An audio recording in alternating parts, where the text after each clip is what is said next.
Hi guys, welcome to my channel again. দেখো চলে এসেছি নতুন আরেকটা ভিডিও নিয়ে। তো আজকের এই ভিডিওটাতে আমরা মূলত আলোচনা করব অঙ্গনওয়াড়ি কর্মীদের বেতন বৃদ্ধি নিয়ে। তো তোমরা রিসেন্ট সিনারি কিন্তু সকলেই জানো যে লোকসভা ভোটের যে ইলেকশনের রেজাল্ট, সেই ইলেকশনের রেজাল্টের পর কিন্তু কোনো পলিটিক্যাল পার্টি সরকার গঠন এখনও পর্যন্ত করতে পারেনি। সেই ক্ষেত্রে এনডিএ সরকারও কিন্তু সরকার গঠন করতে পারে এবং ইন্ডিয়া অ্যালায়েন্সেরও কিন্তু সম্ভাবনাটা অবশ্যই রয়েছে। কারণ এই বছর যে লোকসভা ভোট হয়েছে, এখানে কিন্তু কোনো পলিটিক্যাল পার্টি ক্লিয়ার মেজরিটি সেটা কিন্তু পায়নি, ঠিক আছে।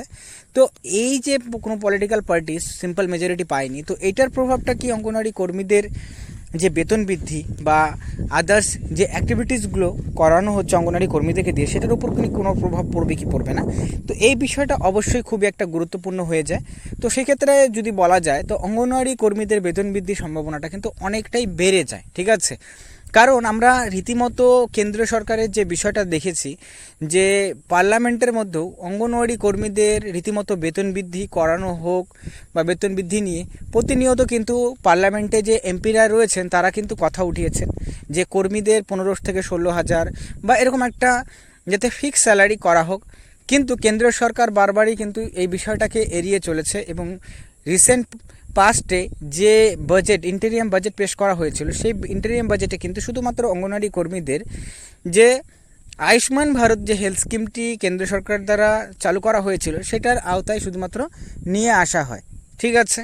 তো একটা কর্মীদের মধ্যে এটা নিয়ে কিন্তু অবশ্যই একটা ক্ষোভ ছিল যে কেন্দ্রীয় সরকার বেতন বৃদ্ধি করছে না, লাস্ট 5-6 বছর হয়ে গেছে কোনো রকম বেতন বৃদ্ধি করছে না।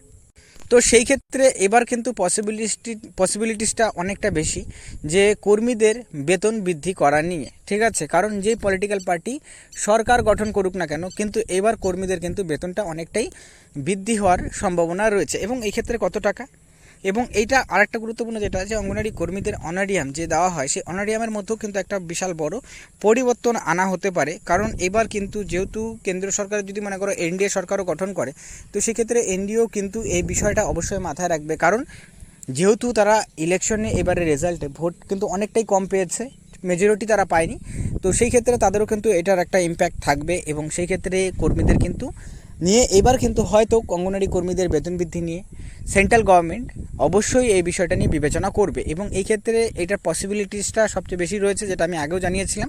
এবং এই ক্ষেত্রে হতে পারে যে নতুন নিয়ম লাগু করে, যেমন সমকাজে সমবেতন, এটা অনেকদিন ধরেই চলছে, বলা হচ্ছিল যে সমকাজে সমবেতনটাকে করা হবে। তো এইবার কিন্তু পসিবিলিটিসটা বেড়ে যাচ্ছে এবং এক্ষেত্রে সমকাজে সমবেতনটা চালু হতে পারে, এবং যার ফলে কর্মীদের 1 লাফে বেতন কিন্তু 15 থেকে 16,000 টাকার মতন করার সম্ভাবনাটা প্রবল রয়েছে, ঠিক আছে।